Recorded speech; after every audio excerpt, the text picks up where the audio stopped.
Welcome back to our new vlog. કેમ છો બધા? એવું કે બધા મજામાં હશો. બપોરના વાગી ગયા છે 3:30 અને આજે તો 3:30 વાગે વ્લોગ સ્ટાર્ટ થાય છે. અને આજે અમે ઘરે રાખ્યો છે સત્સંગ. ઘણા ટાઈમથી પ્લાનિંગ કરતા હતા. અષાઢી બીજથી મારે પ્લાનિંગ હતું કે સત્સંગ કરાવવો છે કેમ કે અહીંયા ઘરે રહેવા આવ્યા ને પછી વાસ્તુ લીધું ને કથા ને એવું બધું થયું, પછી કોઈ ધાર્મિક કાર્ય થયું જ નહોતું. એટલે મને ઘણું એમ હતું કે ચાલો હું એકવાર સત્સંગ કરાવું એમ. તો જો અહીંયા સરસ બધું તૈયારી કરી દીધી છે. બધાને 4 વાગ્યાનો ટાઈમ આપ્યો છે, એટલે 4 વાગે બધા આવશે. અને અહીંયા જો સરસ કાનાજીને મોર પીછવાળા વાઘા પહેરાવીને સરસ રેડી કરી દીધા છે. અહીંયા ઉમિયા માતાજી છે, અહીંયા ગણપતિ, ગાય, બધું રેડી કર્યું છે. અને મારા શ્લોકને હરખ હમાતો નથી. બપોર સૂતોય નહીં, કાંઈ નહીં, બસ બધા ક્યારે આવશે મમ્મી, ક્યારે બધું કરવાનું છે કા શ્લોક? હે એટલે આવું બધું બહુ ગમે છે. આવું બધું પાથરવાનું ને બધું સરસ ક્યારનું બધું કરતો હતો. ચાલો હવે હમણાં બધા આવશે પછી જે ભજન ને કીર્તન ને ચાલુ થશે. અને હાર્દી થાય છે રેડી. આજે સન્ડે છે એટલે છોકરાઓ બે રજા હોય એટલે કે ટ્યુશનને લેવાની મૂકવાની માથાકૂટ ન હોય. એટલે ફાઇનલી પ્લાનિંગ કરી જ નાખ્યું, કીધું ચાલો આજે સત્સંગ કરી જ નાખીએ. અને હવે કેવી જમાવટ બોલે છે સત્સંગની. મારા બા હોય ને ત્યાં કાંઈ ન ઘટે. મારા બા હોય એટલે સત્સંગમાં જમાવટ જ હશે. એટલે પૂરેપૂરો વ્લોગ જોજો. અને સત્સંગમાં અહીંયા આવ્યા હોય ને એવો લાભ ઉઠાવજો. વ્લોગમાં બધું જોજો અને મજા કરજો. ચાલો તો બધા આવે પછી મળીએ આપણે.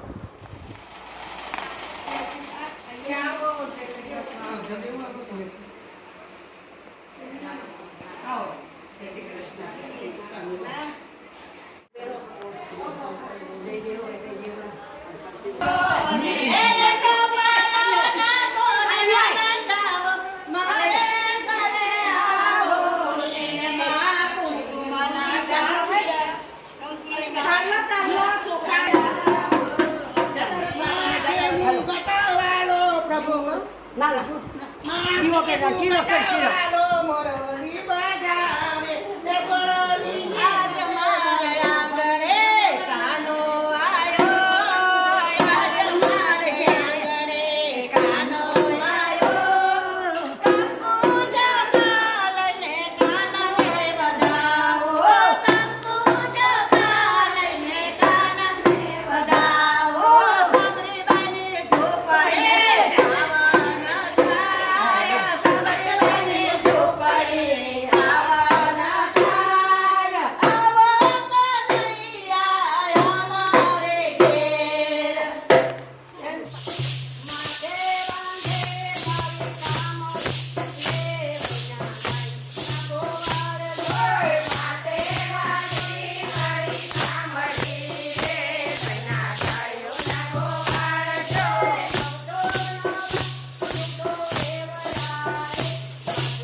બાપુ